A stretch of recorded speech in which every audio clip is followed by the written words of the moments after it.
So my goal here is to demonstrate that it is an analytic truth that empirical science can never necessarily give a complete description of reality. So I want to explain what some of these terms mean. First of all, what is an analytic truth? An analytic truth is something which is necessarily true simply by the definitions of words. For example, if I say that figure A is a parallelogram, or let's say a rectangle, then it's necessarily true that it's not a triangle, or it's necessarily true that it's not a circle. Or, for example, if I say that John is a bachelor, it's necessarily true that John is not married. So an analytic truth means if you simply analyze, if you simply understand what the words mean, then something either must be true or cannot be true. And so if we simply analyze words like empiricism, then it becomes an analytic truth, not a truth that is the result of investigation and testing, but it is an analytic truth. It is necessarily true that we can never say with certainty that science has given us a complete description of reality. And so I'm going to explain briefly what I mean, and then we're going to go through this, and we're going to talk about the philosophy of knowledge.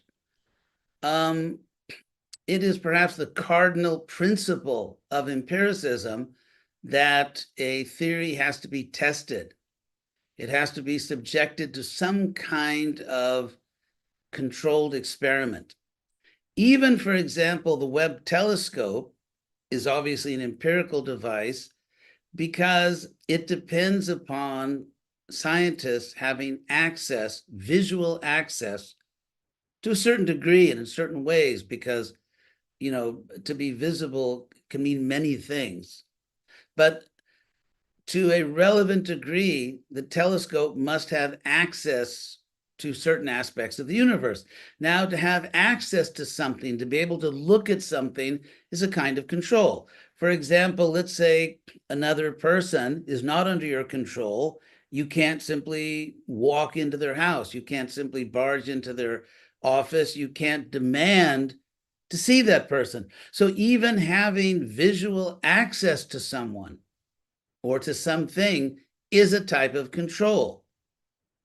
So obviously, if you try to investigate the universe through controlled experiments, you can never know with certainty, or you can never necessarily know things that are beyond your control.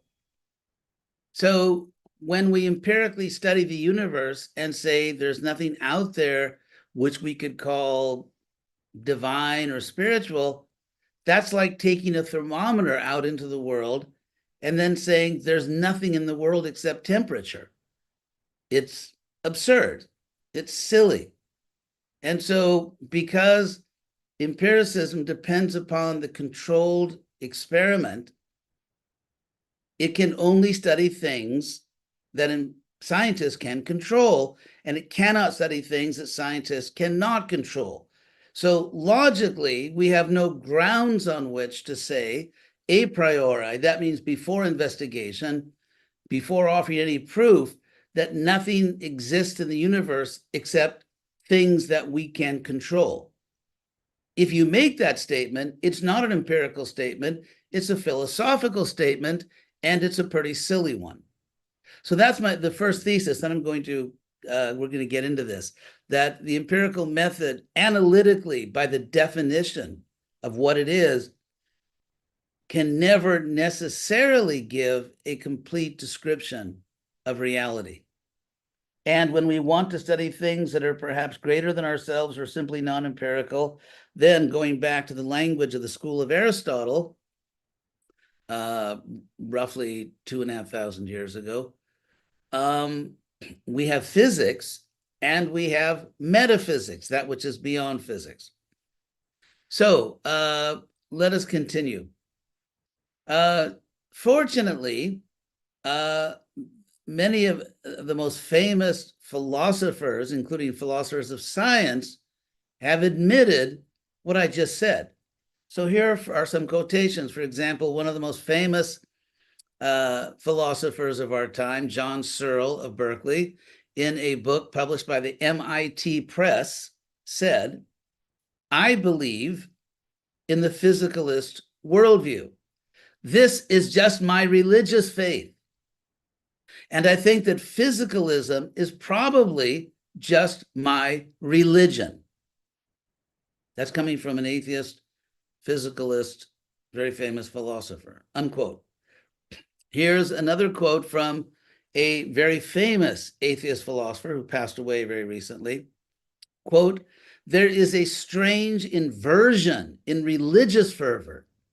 Those who possess no faith, no supernatural beliefs, are often the ones who hold their views most fiercely and with the most unshakable conviction. It's as though atheism itself were a kind of religion, demanding no less faith than theism," unquote. Here's a quote from the notorious Dawkins from his book, The God Delusion. Quote, "My faith is that science works. This may seem like a kind of religious belief, and in a way, it is," unquote. Another quote from, in this case, one of the great historians of religion from the 20th century, and a friend of the devotees, Houston Smith, very famous. His books were used everywhere as textbooks.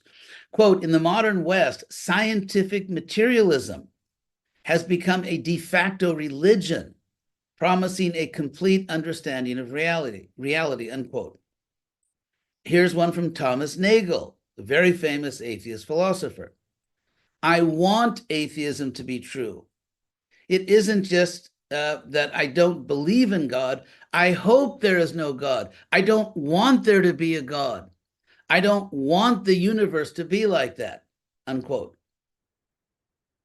So at least these people were philosophers. Scientists often, and I don't mean most scientists, but the ones who tend to be the loudest in public, scientists often know so little about philosophy that when making philosophical claims, they naively believe that they're making scientific claims. So I want to put all this in historical context. Literally for thousands of years, you could say, at least a few thousand years, throughout Western intellectual history, everyone had the common sense to understand that there are two different dimensions to reality, a physical and a metaphysical dimension. And this language, by the way, goes back to the school of Aristotle. So one person who espoused this was Galileo, who's often depicted as this heroic opponent of religious fanaticism. Why he was actually tried and put under house arrest is a very different story. If you know the real history, basically is because he was incredibly obnoxious and publicly tried to humiliate the Pope. The church, by the way, at that time was actually keenly interested in heliocentrism. But anyway, even Galileo said famously that religion can tell us how to go to heaven, but it cannot tell us how the heavens go. In other words, they can do theology. They should not try to do astronomy. So even Galileo said that. So the attempt of physicalism masquerading as science, the attempt to monopolize knowledge and tell us whether there even is a heaven to go to, it's sort of an equal and opposite fanaticism. As the philosopher Hegel pointed out, the dialectic, thesis, antithesis, and of course Newton talks about the third law of motion. Every force creates an equal and opposite force. Plato talks about one political extreme producing its opposite extreme, so that anarchy produces tyranny, tyranny produces anarchy, and so on. Or Galileo, who actually first talked about the pendulum effect. So they're all saying the same thing, really. And so you have this history of a very oppressive, fanatical religion in Europe, and it produces its equal and opposite extreme, a fanatical, irrational scientism, or the fanatical claim for the powers of science. And so, in a sense, what I'm arguing for here, and I'll say more about this, is that after this aberration, where the historical balance, which actually lasted practically 2,000 years, where physics and metaphysics, which means what is beyond physics, were seen as simply two branches of knowledge, that a complete understanding of reality required us to understand both.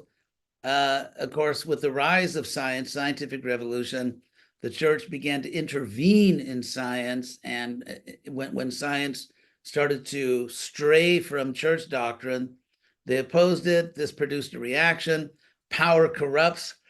As the application of the scientific revolution, which is the Industrial Revolution, began to gain more and more power and to make human life so much better, then the empiricists became corrupted by their power, exactly in the same way the church had become corrupted by their power, and they became aphilosophical fanatics, which you see manifest in the atheistic university. So now, fortunately, for various historical reasons I won't go into right now, things are moving back toward the center. There is a rebalancing going on where we can accept that a complete understanding of reality requires us to understand both the physical and the metaphysical. That's where history is moving right now, and it's a very positive thing. It's a rebalancing, a articulation of a very ancient equilibrium of knowledge.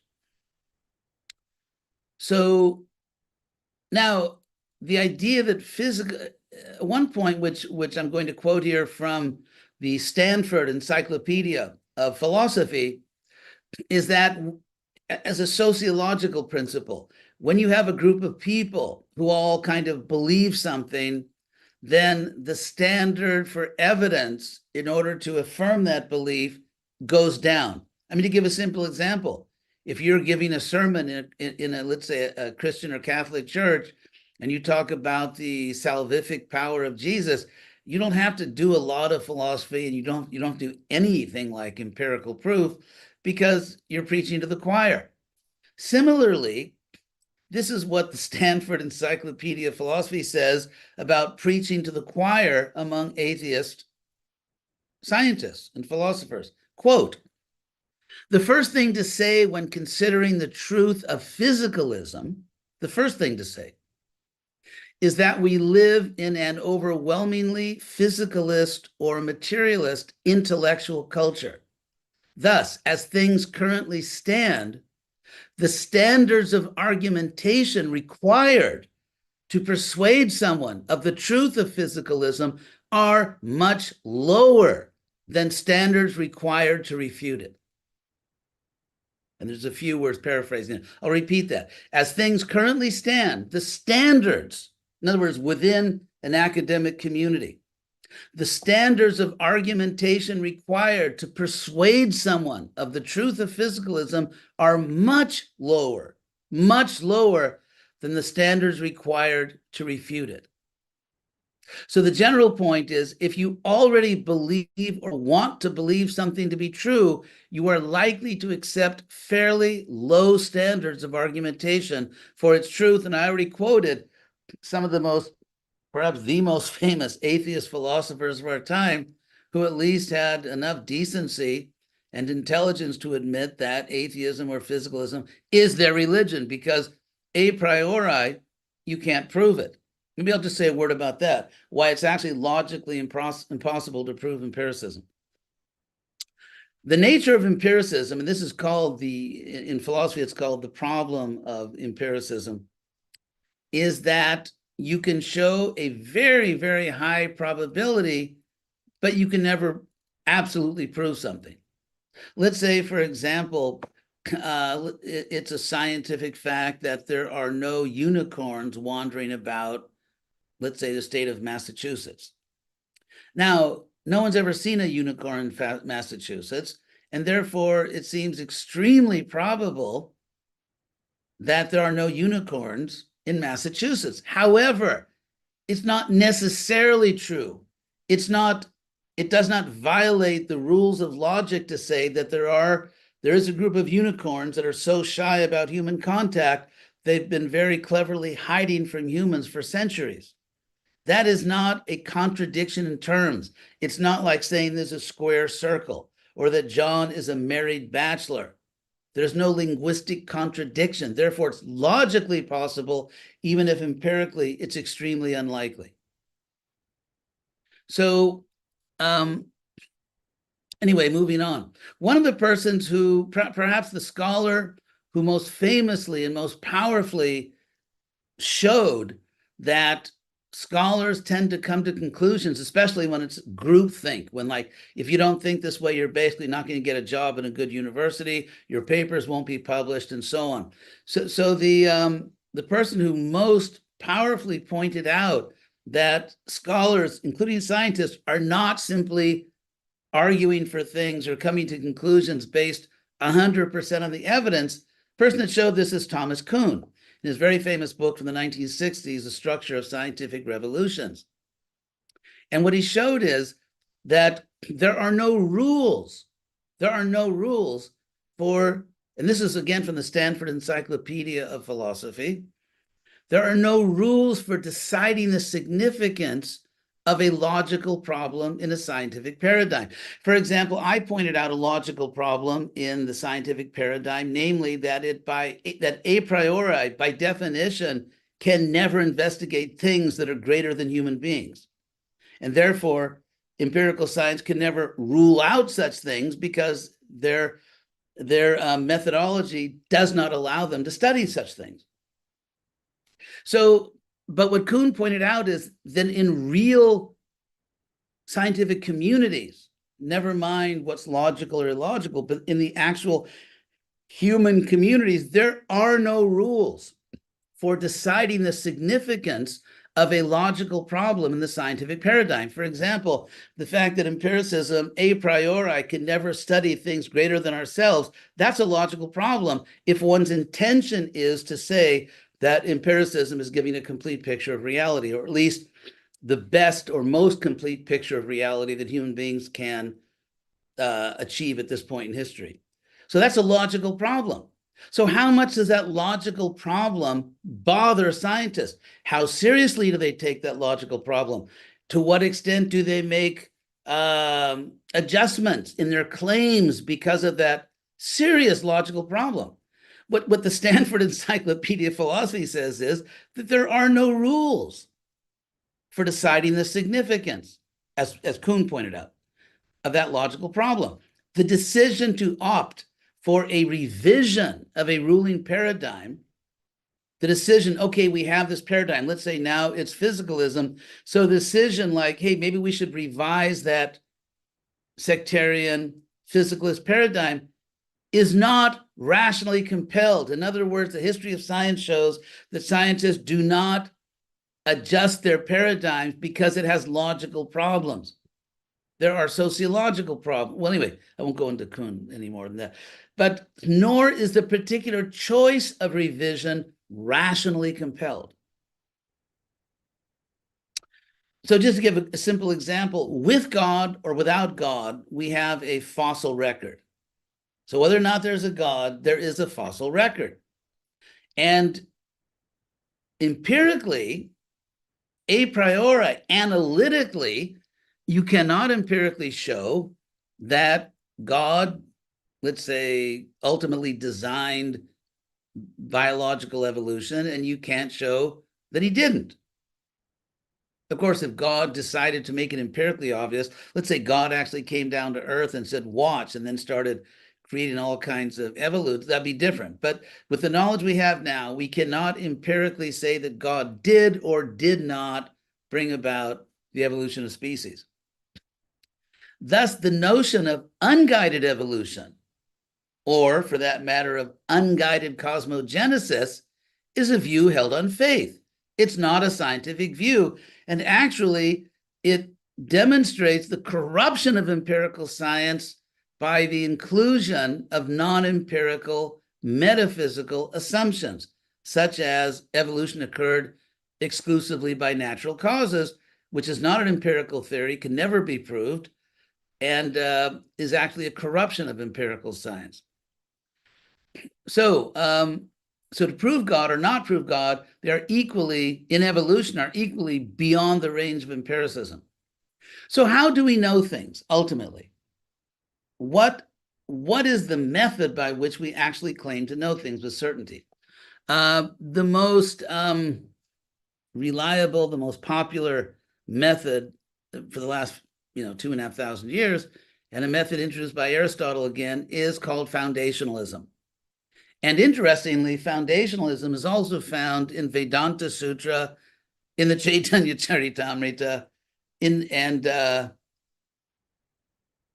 other scriptures in the Mahabharata. So it's also taught in our Shastras. So I'll explain what foundationalism is. Aristotle's the one that pointed this out. He said that when you're trying to prove something, you can be pushed into an infinite regress of proofs.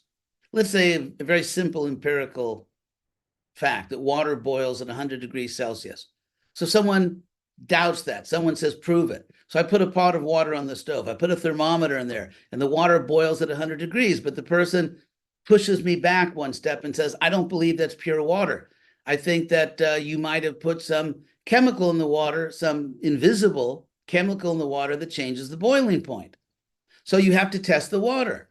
But then again, you have to test the water testing chemicals, and those have to be tested. Or you have to test the mercury, then you have to test the mercury testing chemicals. In other words, you're pushed into an infinite, unending regress of proofs.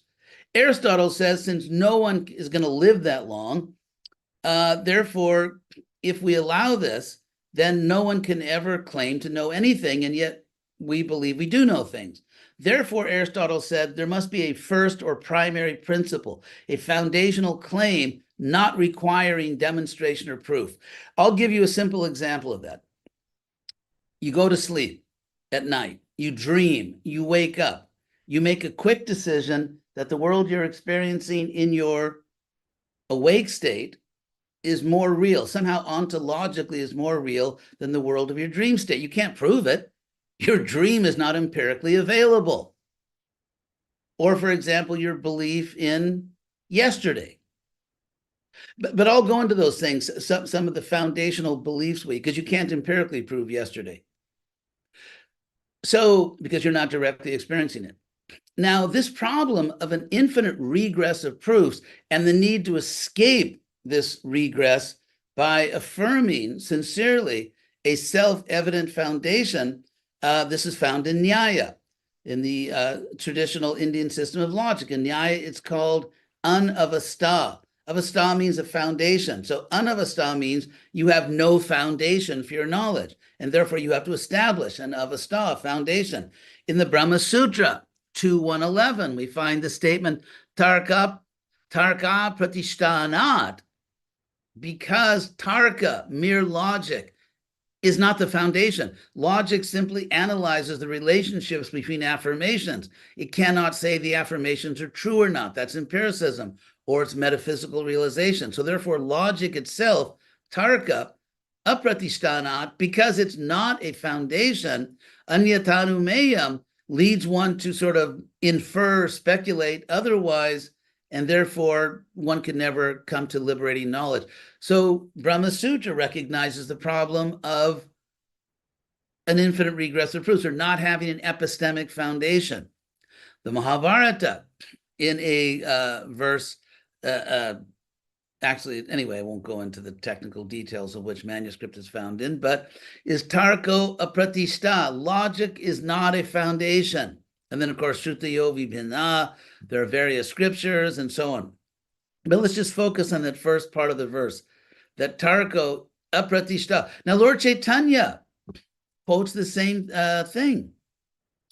Lord Chaitanya quotes this in the Chaitanya Charitamrita in verse 2:17, 186, that tarko apratishta, that logic is not the foundation. And so the need for a pratishta, now Lord Chaitanya will say that swata pramana Veda, just as Aristotle said that you need a self-evident truth, which will be the foundation on which you build, just like when you're building a house, no foundation, no house. So Lord Chaitanya preached both to Prakashananda and to Sarvabhauma. I won't give the verse numbers here, but you can look them up. He said, Swata Pramana Veda. Veda, in the larger sense of Veda, including Bhagavad Gita, is evidence. It is proof, swataha, by itself. So the idea that mere logic is not a foundation, the real foundation is a self-evident truth, it was taught by Lord Chaitanya himself. He calls it pramana shiromani, the crown jewel of evidence. And again, that was to Prakashananda, to Sarvabhauma, same thing, Swata Pramana Veda. The Veda by itself is evidence. And Yekoi Lakshana Korile, one who tries to interpret, speculate about this, Swata Pramanya Hani Hoy, you destroy the self-evident quality of the Shastra. So now, how do you get a self-evident starting point? Like, for example, in geometry, something has to be given. So where do you get foundational starting points? Here, I want to go to the Bhagavad Gita, because Krishna explains something very important about this. So from a socio-historical perspective, first I want to talk about how you get foundational starting points in a sociological sense, rather than just a philosophical sense. Krishna makes some very important statements in the Bhagavad Gita 17:2. He says, Trividha bhavati shraddha, that faith, really having confidence in something, comes in three varieties. And subhavaja, it's born of one's own nature. And these are, of course, in the mode of goodness, passion, and ignorance. And then Krishna says at 17:3 that satanu rupa sarvasya, Shraddha Bhavati Bharata, a faith, a conviction arises in everyone. There is no conscious being that doesn't have faith in something, even if it's faith that it's in your rational self-interest to get out of bed in the morning. So philosophy is like psychology. You may not study it, but you have one. If you do anything intentionally, and you can't, and Krishna says you can't not act intentionally, because even if you, let's say, decide, I'm not going to do anything, that's an intentional act. To hold yourself motionless or not to act is an action. So because you're a living being, you must constantly choose to do something. When you choose to do something, you are enacting your value system. Your value system is your philosophy. Therefore, everyone ultimately comes to what to them is a self-evident truth based on the quality of their existence, according to the modes of nature. And Krishna says that Shraddhamayo Young Purusha, the soul, the living being, is constituted of faith. And Yodet Shraddha, whatever that person's faith is, that is what the person is. So you cannot not believe something. If you say, I don't believe anything, then the simple question, do you really believe that you don't believe anything? So it is it's simply impossible for you not to believe something. What you believe will lead you to act intentionally. That is your philosophy, and that becomes the intuitive foundation of your view of the world. And that is influenced by the modes of nature, or determined by the modes of nature. Anyway, there are many more verses in the Gita which are relevant here, along this same line. But I'll just leave it at that for now, because I want to finish and leave enough time for questions. So there are some common epistemic foundations that practically everyone believes, and they're metaphysical, they're not physical. So in fact, in the real world, excuse me, practically everyone lives in a bi-dimensional universe, physical and metaphysical. No one in their real life lives in a physicalist universe. That's what the atheist, John Searle, pointed out.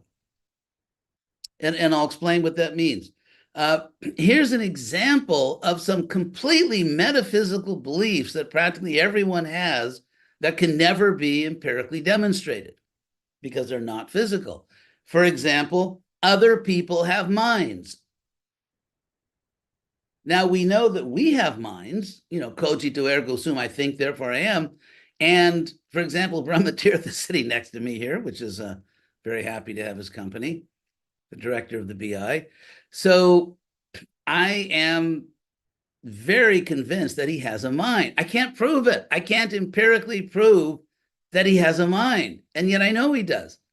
Or here's another one, which is in a sense related. The first example I gave is in a sense a subset of the second example, which is that the external world exists. It's Descartes that kind of brought up this possibility, mental possibility of radical skepticism. Like, what if I'm a brain in the laboratory of an evil genius? And there is no external world. There is no Florida. There is no BI. There's nothing. There's just, I'm in the laboratory of an evil genius manipulating my brain. I can't prove that's not true empirically. Here's another one. I can't empirically prove that I have free will. And yet, as even the atheist Searle pointed out, the problem with the doctrine, and determinism requires, by the way, that we have no free will, which logically requires that no one is morally responsible for anything they do. So I'll get into that in a second. But as Searle pointed out, the problem with that physicalist doctrine that we have no free will is that no one can actually live that way. No one can live that way. He gave the example, let's say you go to a restaurant and the waiter's getting impatient. The waiter says, you have to order, and you say, I'm waiting for my neurology to speak. And you can't live that way. If you have children, you have to make decisions to get, or if you want to decide to get married, not to get married, what am I going to do with my life? Should I turn left or right? At every moment, we have to exercise free will. And the idea that we don't have it is simply a mental absurdity, and it's impossible to live a human life based on that idea. So, in fact, we cannot live a responsible human life unless we assume that other people have minds, the external world exists, we have free will. And I already gave you an example. You can't prove that you're not dreaming right now. We cannot prove empirically, from the point of view of physicalism, that some actions are right or wrong. If someone goes into a school and kills a bunch of children, you can't prove that's wrong. That was David Hume's point. You can't get an ought from an is. You can't get it empirically. You can get it metaphysically, because metaphysically it makes perfect sense to talk about moral principles. It makes no sense at all to talk about them from a physicalist perspective. Or, for example, we talk about human rights, totally metaphysical. But human rights entail human duties, and both are metaphysical. A person who understood this was Thomas Jefferson in the Declaration of Independence. We hold these truths to be self-evident, philosophical term, that we are created equal, endowed by the Creator with rights, because Jefferson was avoiding Hume's challenge that you cannot derive a metaphysical principle from a physical principle. Therefore, the Declaration of Independence, written by very smart people, avoids that philosophical problem by deriving the metaphysical principle of human rights from the metaphysical source of a non-material creator. So I'll start to sum up, leave time for questions. Physicalism is incoherent and hypocritical, since practically every physicalist accepts that there really are objective metaphysical items, such as human rights, duties, free will, moral obligations. A physicalist worldview has no room for free will, thus eliminating moral responsibility. Despite, I think, just like hopeless attempts, you find philosophers that they're called compatibilists, that objective moral principles are compatible with a physicalist worldview, and their arguments are pathetic. I mean, I'm embarrassed for them. And these are people that actually hold positions in respectable universities, but their arguments are just, they're just sort of non-arguments. The person who had the courage to see this, that if you remove God, you can no longer justify moral principles, was Nietzsche. Not my favorite philosopher, but at least he had that integrity to understand that if you remove God from the scene, there's just moral chaos. So another point I want to make is that, let's say someone says, prove God. There's a principle in science called experiment design, isn't it? In other words, you design experiments according to what you're looking for. So you don't search for galaxies with microscopes. You don't study microbiology with telescopes. You don't measure molecules with thermometers. So the instrument and method of empirical investigation must be appropriate based on what you presume to be, either what you know or presume to be the nature of that which you're trying to detect, study, or whatever. So again, you would never choose empiricism to study whether or not there's a God. That would be a terrible, irrational, unscientific choice, because in trying to find God or even a soul, we're trying to find higher beings who obviously cannot be detected necessarily by a methodology that depends upon controlling that which you're studying. So therefore, the notion of empiric epistemic hegemony is fundamentally irrational. There's something called sensus divinitatis, divine sense or perception, which is attributed to Calvin, not my favorite theologian, but still a good point, that actually, and this is also there in our teachings, that we have within us the ability to know God, a divine sense.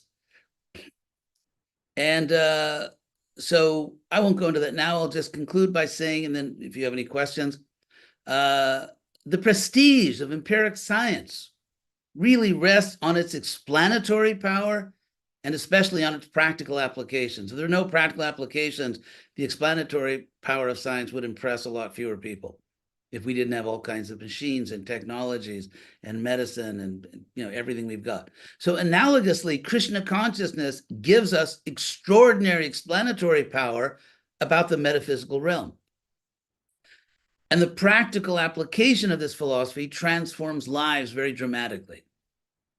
So in the historical aftermath of dominant Western religions that seem to cause at least as much harm as good to society, intellectuals went to an opposite extreme called physicalism.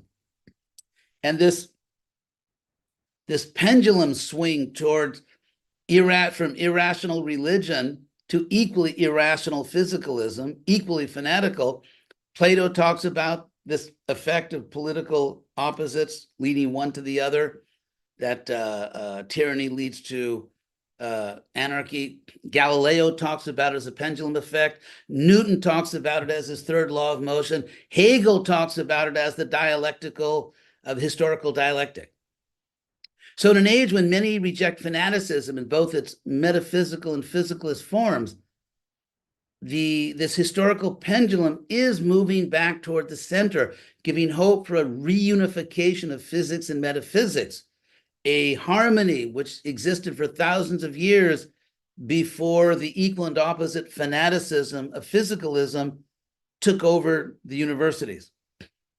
So by this cooperation for the greatest well-being for human beings and all of nature, what the Bhaktivedanta Institute is doing is restoring the unity of knowledge, the equilibrium of physical and metaphysical knowledge, getting away from all kinds of fanaticism.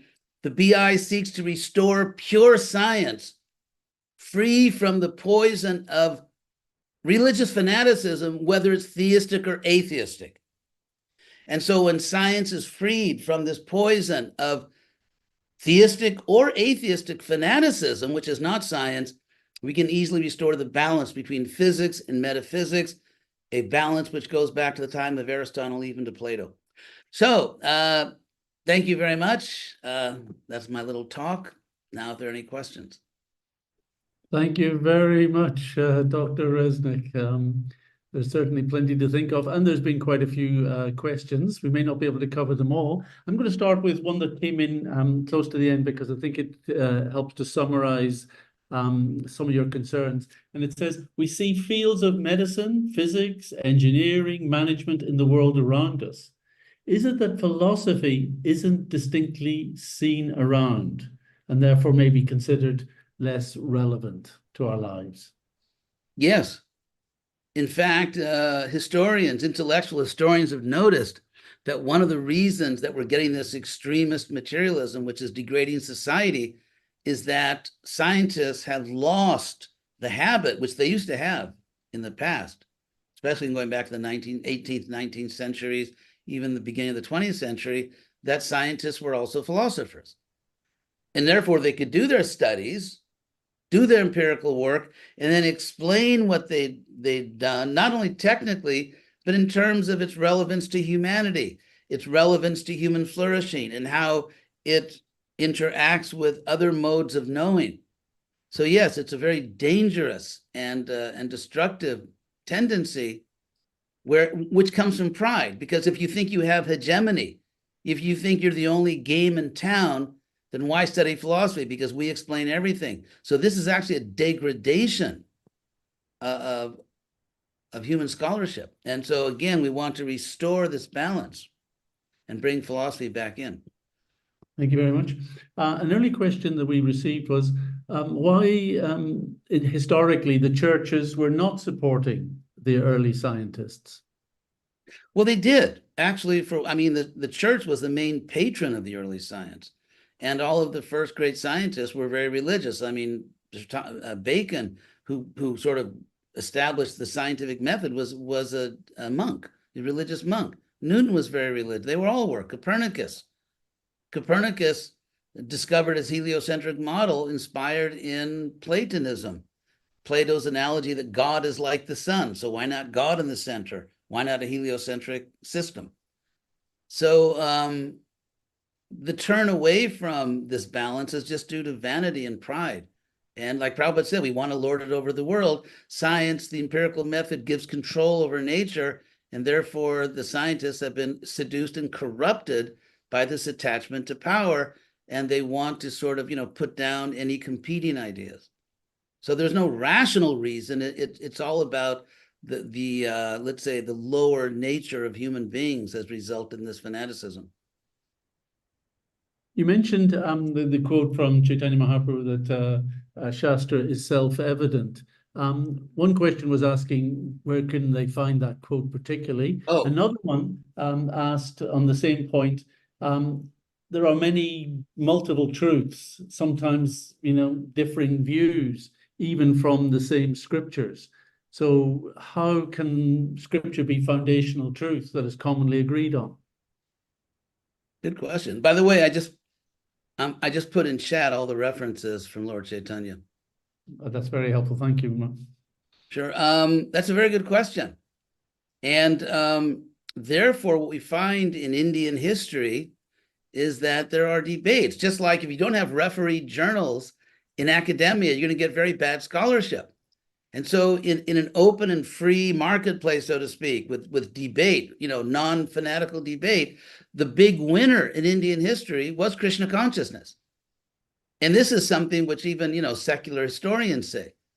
If you look at the history of Indian religion, you find that there were, furious debates between Buddhists and the Karma Mimamsakas were very important, the Shankara, the Vaishnavas. They were all going at it at a very sophisticated level. I mean, just to take part, you had to have the equivalent of a few PhDs. You had to know everything about logic. You had to know Sanskrit inside and out. You had to know so many things. These are very high-level debates. And when all was said and done, the big winner was Krishna consciousness. And even practically today, we find that of all the Indian traditions, whatever the different schools are, it's Krishna consciousness, which actually has global appeal. So ultimately, Tarko Pratishta, you can argue this way and that way, but it really kind of comes out in history. And what history is revealing is the superiority of Krishna consciousness. Thank you very much,